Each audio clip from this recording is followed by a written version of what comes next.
Welcome, everyone, and thank you for joining today's OnBoard limited release question and answer session for healthcare providers. Please keep your phone lines muted. We will be taking your questions through the chat box. When sending your questions in the chat box, send them to all panelists. We are joined today by members of the project leadership team and subject matter experts from various board areas who will be answering your questions today. To begin, let's review the most common questions we have received from providers so far with Ryan from the board's Public Information Office. Thank you, Mike. Who can submit what in OnBoard? Available on the medical portal web pages, there is a chart that labels what submissions certain provider types can make. For example, all provider types listed can submit a request for decision on unpaid medical bills, Form HP 1.0, non-MTGs under or equal to $1,000, and non-MTGs over $1,000.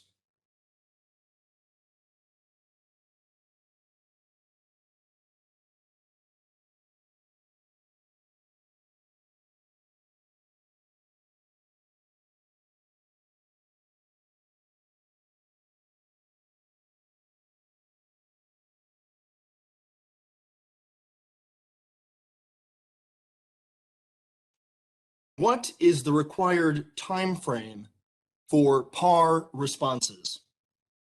Response requirements vary for certain PAR types. Responses for MTG confirmation are required within 8 business days. MTG variants and MTG special services responses are required within 15 calendar days, but the response time is extended to 30 days if an IME is requested. Non-MTG over $1,000 responses are required within 30 calendar days. Non-MTG under or equal to $1,000 responses are required within 8 business days, and medication and durable medical equipment responses are due within 4 calendar days.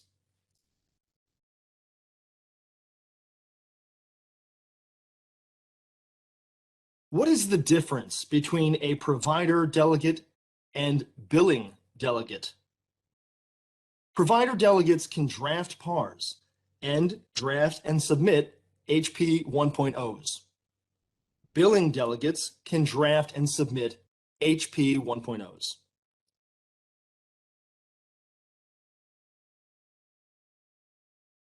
Can a medical supplier, for example, a DME supplier, hospital, or clinic, submit PARs? No, medical suppliers can only submit a request for decision on unpaid medical bills, Form HP 1.0, in OnBoard.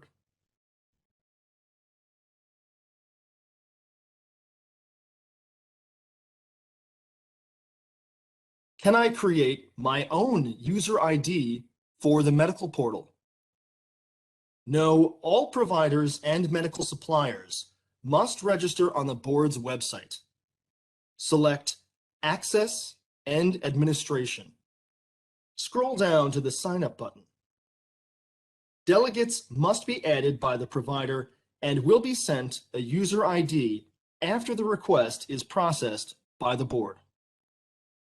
Users who create their own user ID will receive a "Not authorized" message and will not be able to access the medical portal.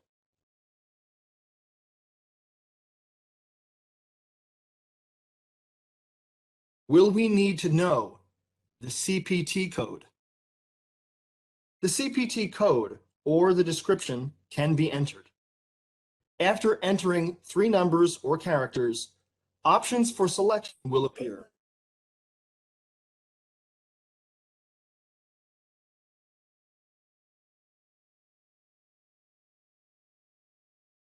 How do I know if an IME has been requested? Payers will send an IME requested notification in OnBoard. The PAR's due date will be extended from 15 days to 30 days. IME requested will be changed to yes, and a new document will be generated.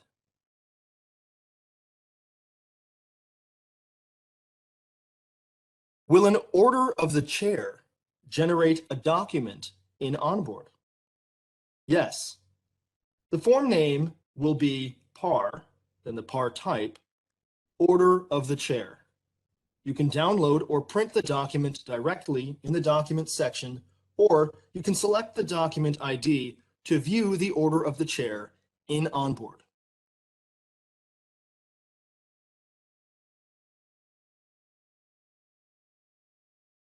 What automatically escalates to a Level 2 review?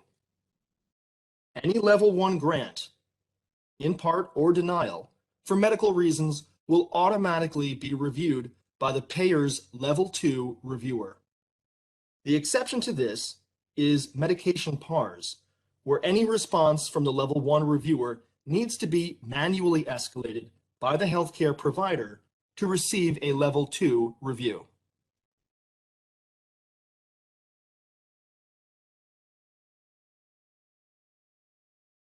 Can a delegate submit the Level 3 request?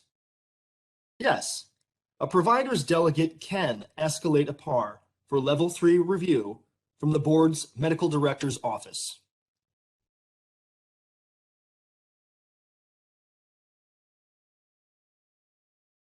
How can a delegate draft PARs for multiple doctors within a practice? Delegates can draft PARs for multiple providers. Each provider is required to add that delegate within their medical portal administration application.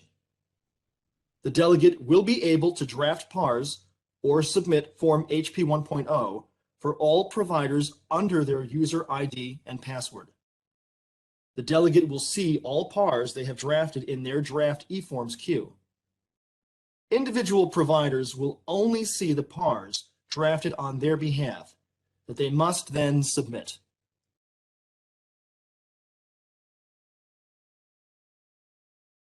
For the remainder of today's webinar, we will answer questions submitted via chat, so I will turn it back over to Mike.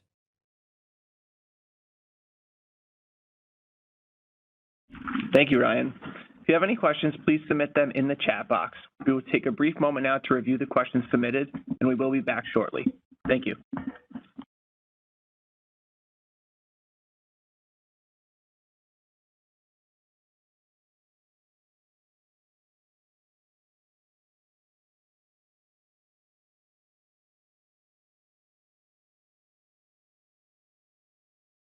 Hi, this is Paula Rausch from the Medical Director's Office.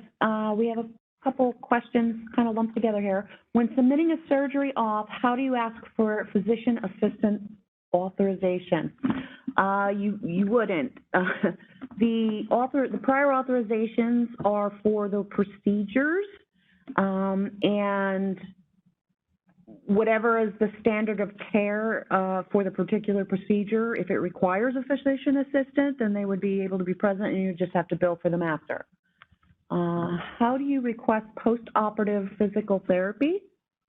Most post-operative physical therapy falls within the recommendations of the guidelines and would not require prior authorization. However, if it does fall within the guidelines and the patient meets the criteria, you can either request a confirmation if they meet the criteria, or if it's post-operative therapy that falls outside the recommendations of what are in the guidelines, you would have to submit a PAR, which would be a variance PAR if it's related to a medical treatment guideline body part. And when you ask for therapy, how do you know how many visits have been approved? So we are recommending that when you request therapy, you include in the medical necessity free text area the specific frequency and duration that you're requesting, and it should also be in your notes that you're attaching as supporting documentation. And when the carrier responds, they will respond to whatever it is you have requested and either grant in part for something less, and they would identify what that is, or if it's granted, you'll know that it's the whatever you had requested.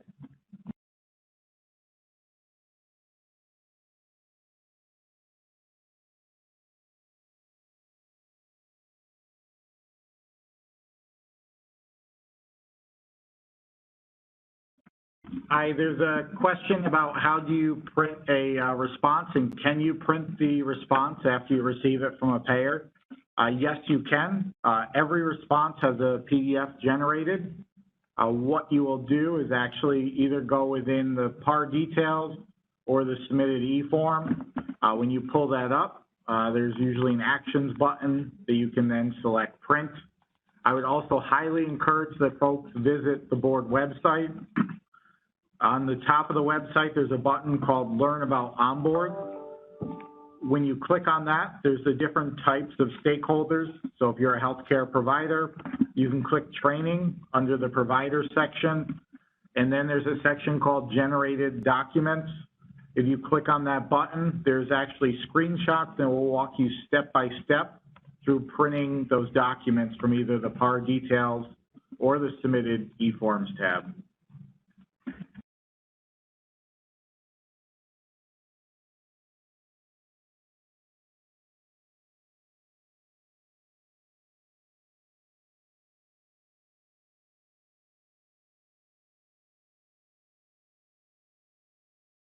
There's a question with respect to when requesting physical therapy, where do we indicate the duration, i.e. 3 weeks, 6 weeks, et cetera? We are aware of this, and what we are telling providers at this juncture is to put the frequency and duration. There's a medical necessity box or space when requesting the PAR. So if you could please put the duration and frequency in that medical necessity area, as well as within your supporting documentation for now as we address this.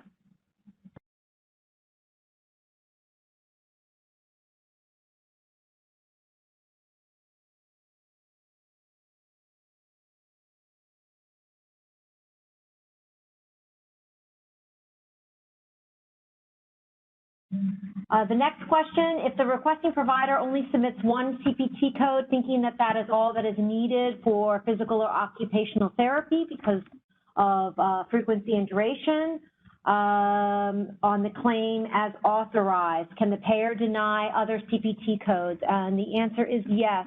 When submitting a prior authorization, we suggest submitting it with all of the modalities or codes that you are requesting treatment for. If there's something that is not in there, then of course the payer or the claim administrator can in fact deny.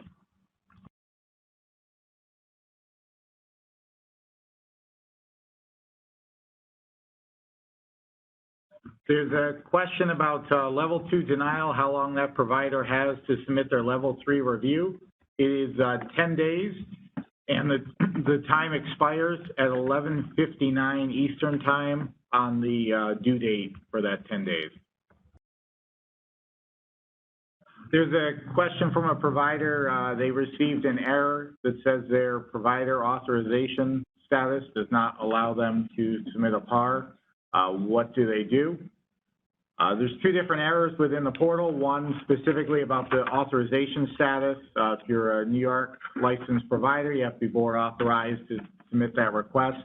You can contact our medical director's office at provider@wcb.ny.gov to verify your authorization status. And there's a second error, for example, for PT providers. If it's a variance PAR, you may receive an error that you cannot submit that type of PAR.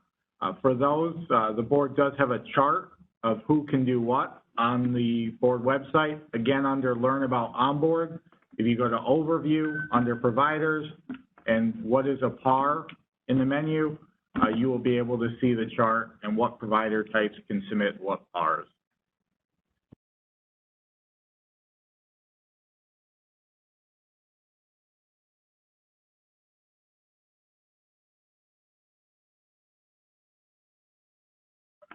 What happens if the referring doctor does not request all the codes that we use? We specifically have a pool and use a rare aquatic therapy code. We strongly recommend that therapists have communication with the referring providers. This is certainly something that you could have a discussion with the office and provide them with a specific code if you're finding that they're not requesting it. But ultimately, the request would have to come from the referring provider.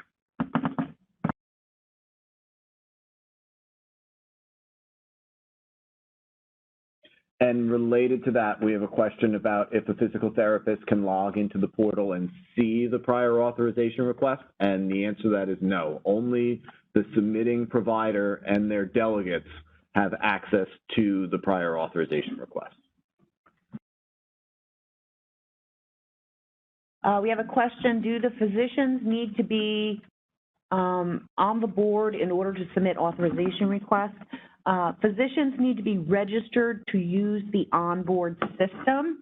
It does allow for out-of-state providers to register who would not be board authorized because they can't become authorized when they're out of state.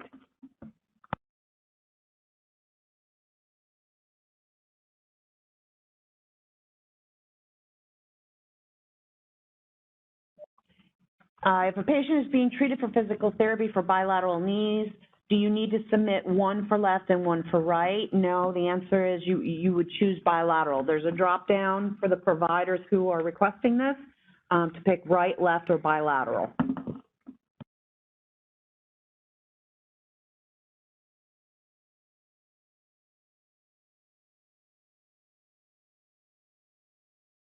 There's a question about how to initiate an authorization request. I would encourage, again, folks to visit the board website. If you click on the Learn About OnBoard button towards the top of the page, you'll then be presented with a few different options: healthcare providers, medical suppliers, payers. Under healthcare providers, if you click training, there's a wonderful training on the board website that includes screenshots and a step-by-step on submitting PARs, viewing documents, and other facets of the OnBoard system.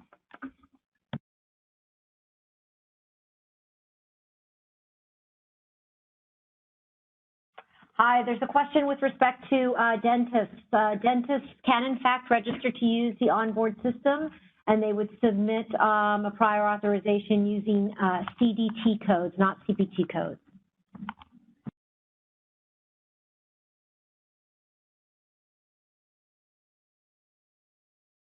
And then we have a question where the carrier reports they do not have a claim, but the workers' comp board does, and any all submissions are being denied. What step does the provider take? The next steps for a denied or partially granted prior authorization request should be indicated to you in the document that's generated. If the PAR was denied for a medical reason, the provider can escalate that to the MDO. If the PAR was denied for an administrative reason, then the claimant or their attorney, if they're represented, would file a request for further action form with the board requesting that the denial be addressed because they don't believe that it's correct.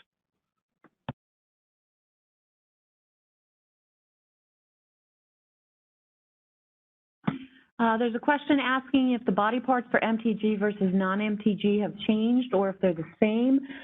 There have been some changes to the medical treatment guidelines. The original guidelines, knee, back, neck, shoulder, and non-acute pain have been updated, but we've also added 12 additional body parts to the medical treatment guidelines. And all this information can be found, including the guidelines themselves, on our main website.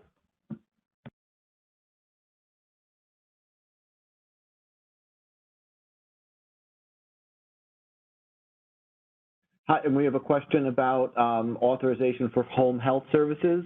Home health services like home renovations and other things are not authorized through OnBoard limited release. If there is a request or a need for a home health aid for a period of time, the claimant, or if they're represented their attorney, should file a request for further action form with the board so that can be addressed through the adjudication process.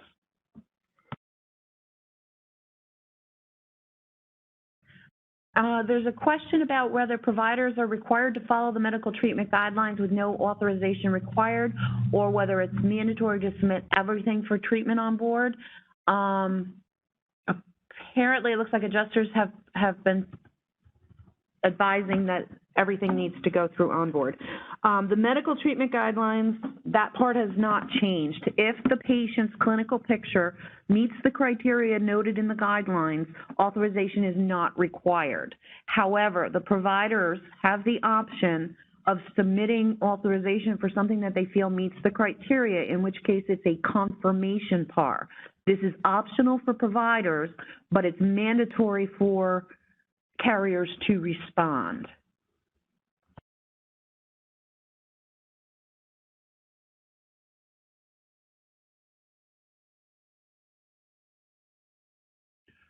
There's a question about how to cancel a prior authorization request, and there is no functionality in OnBoard to withdraw or cancel a prior authorization request. When a PAR is submitted for physical therapy or occupational therapy, does the prescription need to be submitted with the PAR, or would the doctor's note be enough? The prescription can be included, but it doesn't really give any supporting medical to lend support to why the request is being submitted. You can include it, but the doctor's notes are going to be really the meat and potatoes of what needed to support it. There's a question about provider offices continuing to submit MG2 and C4 auth forms. Those forms became obsolete on May 2nd when phase 3 of OnBoard limited release went live. So providers' offices should no longer be submitting the paper C4 auth, MG1 or MG2, whether it's by fax, email, or anything else. We are still accepting provider or carrier responses to those forms if the paper form was submitted prior to May 2nd, because any in-flight requests are finishing out through the existing process. But at this point, all new requests should be made through OnBoard limited release. We're getting multiple questions from physical therapists who are attempting to submit prior authorization requests and are being told that they are not authorized. We just want to reinforce that physical therapists, just as with the paper MG2 process, are not permitted through OnBoard to request MTG-related PARs. So if you're requesting something that is related to an MTG body part, it's not going to allow you to submit it because you're not authorized to do so. Hi, there's a question with respect to DME providers here. So there is a distinction. Both DME suppliers and DME providers can use the system. If you are a provider/supplier of DME, you can register to use OnBoard to submit a assistance with a disputed bill. However, as a supplier, you are not authorized to submit for prior authorization for treatment. Any prior authorization has to be submitted to the prescribing physician. But as a provider/supplier, you can submit assistance with disputed medical bills through the OnBoard system.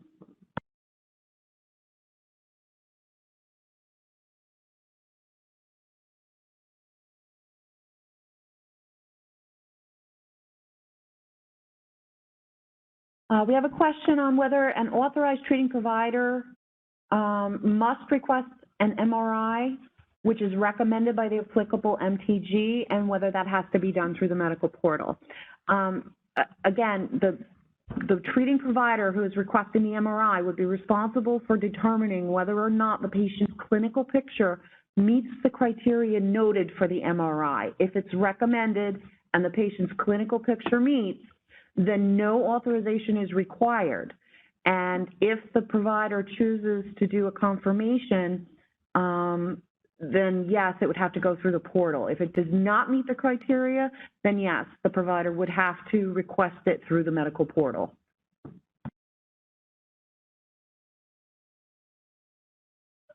There's a question about the awaiting WCB number status and what that means and if there should be a concern.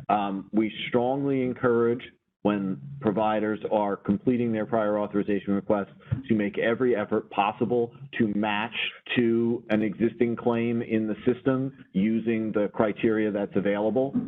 If at the end you are unable to locate a PAR, you can still submit, and that's when the awaiting WCB case number is assigned.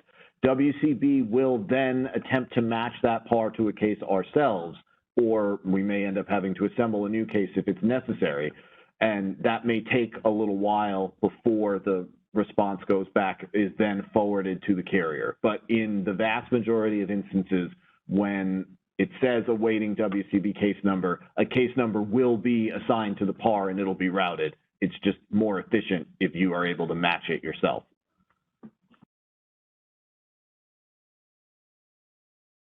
There's a registration question about how long it takes for OnBoard to recognize an authorized provider. If that provider is already authorized by the board and registers today for the medical portal, after they receive their user ID and temporary password, they would have access to OnBoard the next business day.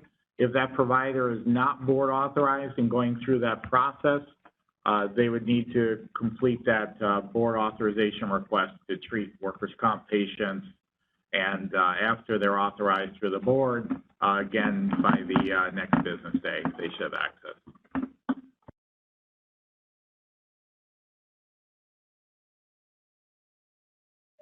There's a question on whether you submit J-codes through the drug formulary, such as Synvisc or Gel-1. That is bought and billed and administered in the office. What you would need to do is you need to make sure that the patient meets the criteria and the guidelines for providing the Synvisc or Gel-1, whichever viscosupplementation. And a medication PAR would not be required if they meet the criteria. If they don't meet the criteria, what you need to request would be a variance PAR for the actual injection.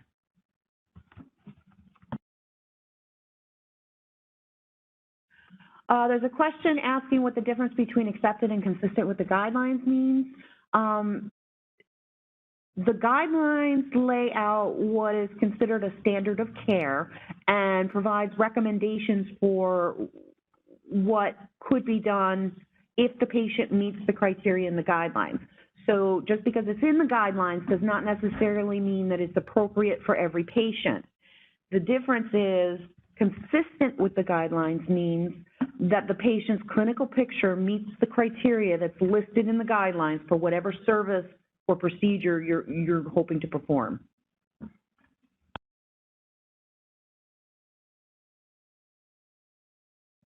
There's a question about, is there an easier way to find a W number for an insurance company? And that Gallagher-Bassett had a few different W numbers and didn't know which one to choose. Gallagher-Bassett is actually a third-party administrator, so they do not have a board-assigned W number. The W number is assigned to actual insurance carriers. What I would recommend is both speaking to the patient to see if they have their employer's actual insurance carrier, and also the board under popular services on our website, on the main page of our website, has a button called Does Employer Have Coverage? If you happen to have that employer's name, you can try using that as well, and that may return both the carrier and the W number for you.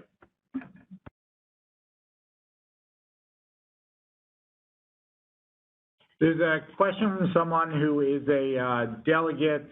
It appears they may have access to the provider's account, and when they logged in, the doctor's name is the user.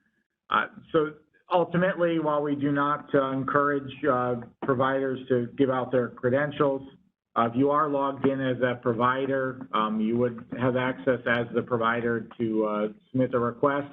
What we do encourage, however, is that provider can log into medical portal administration under online services. There's an option for that when you sign in. There's a role of provider delegate, so they can add any office staff to that provider delegate role. That will allow you to actually draft the PAR, get it all set for that provider. It will then go to the provider, and that provider will only need to review the PAR that you drafted, attest that everything's accurate, and submit the request for them.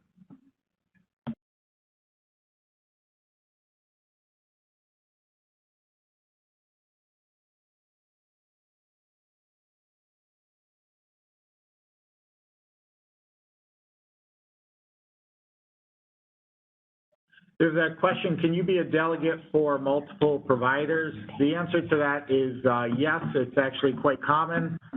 So if you have a practice with 10 physicians that delegate may be working on behalf of, each of those providers will add you as a delegate. What the board does is based on your name and email.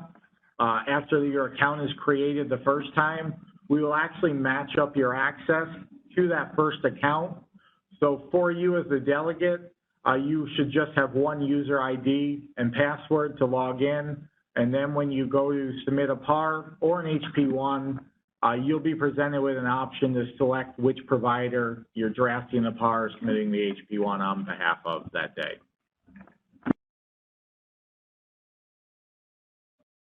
There's a question with respect to the submission of C4.3s, and there has been no change to the submission of C4.3s. You can still submit those via paper. There's a question from a provider's office for PT codes, whether you need to know all the CPT codes, and if so, how are you supposed to find these codes?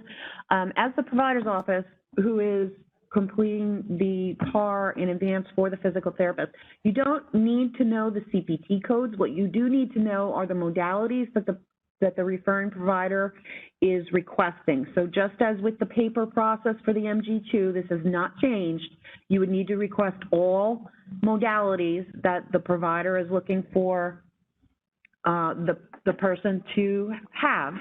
And when you start to type in the modality, it will give you a drop down with all of the descriptions that have that word in it, and the CPT codes are attached to it.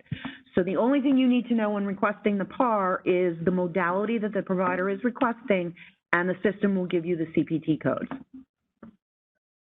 There's a question whether you can add more than one CPT code per a PAR. The answer to that is yes. It's one CPT code per item on the PAR.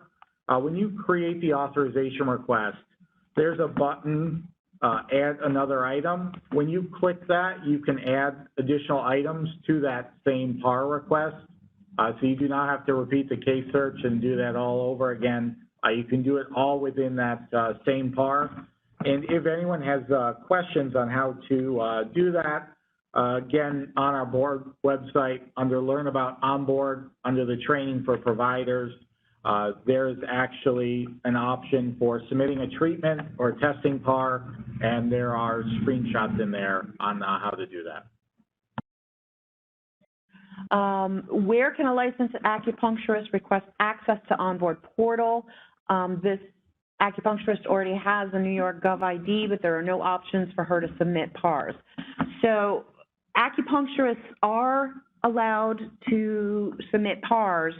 You would have to be registered to use OnBoard, and you, like therapists, would not be able to request variances or MTG-related requests, but you do have the ability to request non-MTG over 1,000, non-MTG under 1,000, and submit HP1s using the OnBoard system. There's a question on whether an order of the chair has to be requested or whether one automatically generates. The system will automatically may automatically generate an order of the chair for some of the PARs.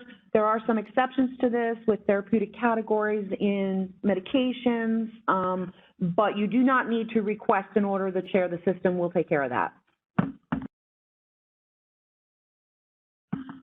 Can a provider resubmit a new PAR if they miss the 10-day window, or will it flag as a duplicate? So if the provider misses the 10-day window to escalate, they can resubmit the PAR with updated information, updated medicals. It will not be considered a duplicate as long as the previous PAR has expired past that 10-day window. Any PARs that are still pending or within the window of time to escalate, the system will count as a duplicate because it has not officially gotten a final status. If a DME item was denied due to the surgery was not approved yet, once the surgery is approved, will the DME automatically be approved, or do I have to resubmit a new DME and request? For efficient delivery of care, we recommend that once the prior authorization request for the surgery has been approved and the surgery has been scheduled, but before the surgery is actually performed, the surgeon should submit an additional PAR for any necessary postoperative physical therapy or DME. It would not be considered a duplicate request, but we do recommend that you wait to put in the postoperative care and DME until you know for sure that the surgery has been approved.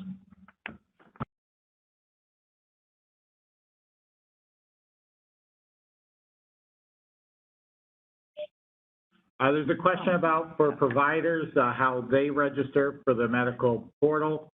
If you visit the board website, under popular services, you'll click the medical portal icon. When you're on that, under the healthcare provider treatment card, you will choose the access and administration option. When you do that, you'll then scroll about halfway down the page and you'll see a sign up button. When you click that sign up button, you'll be able to submit a registration that includes your license number, MPI, and other relevant information. Once it's approved, we will email you a user ID and temporary password. I would encourage that you not click the login button at the top of that page and create your own user ID. We've seen a few providers that has created issues for because you have to use the board assigned user ID, and once you have multiple user IDs, can create issues in your browser for you. Does the doctor need to sign all of the requests before submitting? And the answer is yes. The requesting physician or provider is the one that needs to be submitting the request, and by submitting the request, there is an attestation upon the submission.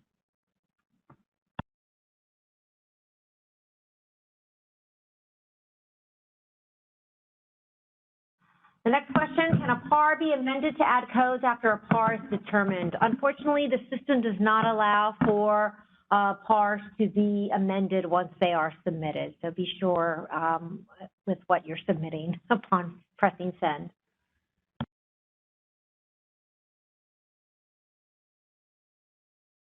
We have a question asking if today's Q&A will be posted to the onboard section under training. Yes, a copy of the slides shown at the beginning and the questions answered right now will be posted on the training page, and they will also be available on the resources page for healthcare providers. There's a question regarding out-of-state providers and whether or not they can use the portal. Out-of-state providers can, in fact, register to use the portal to submit prior authorization requests as well as HP1 requests. There's a question as to how a carrier will identify if an authorization is an MG2 or a C4 auth.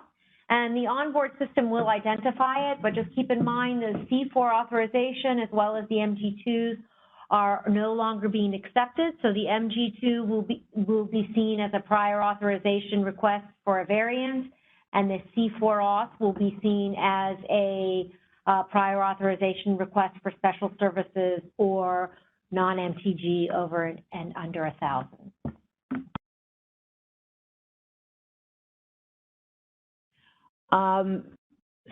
So we have a comment that bilateral has not been seen, only right and left. There may be some codes within OBLR that do not provide the bilateral in the dropdown. What you can do in those cases is request one item for the right and then add another item and do it for the left, and just make sure you put in medical necessity that is bilateral. the system will allow you to use duplicate codes within the same PAR, but if you submit it for only the right, it will not allow you to submit a second one for the left using the same code. So if you're going to do that, make sure you do it within the same PAR by adding an item. There's a question on which browsers are supported for OnBoard limited release. For OnBoard, you want to make sure that you are using either Edge Chromium, which is the blue and green E, Chrome, or Firefox, the latest versions of either three of those, or if you have a Apple device, it would also involve Safari as well, latest version of Safari. It does not support Internet Explorer 11 or the older version of Edge, which is the blue E. There's a question on where do you select confirmation PAR. You do not actually select something that says confirmation. The system routes it through to a confirmation PAR depending on how you answer selected questions. There is, when there's MTG related, there is a question with a drop-down box that says addressed and consistent with the MTGs. Addressed but not consistent with the MTGs, or not addressed. If you were to choose addressed and consistent, that turns it to a confirmation PAR because the provider is stating that they believe this is a correct application of the guidelines. There's a question of all workers' comp insurance companies now opted out of the optional prior approval process. The answer to that with OnBoard is no. If you submit an MTG confirmation PAR, it's mandatory for that payer to respond. If they do not respond, an order of the chair may be issued for that request for non-response.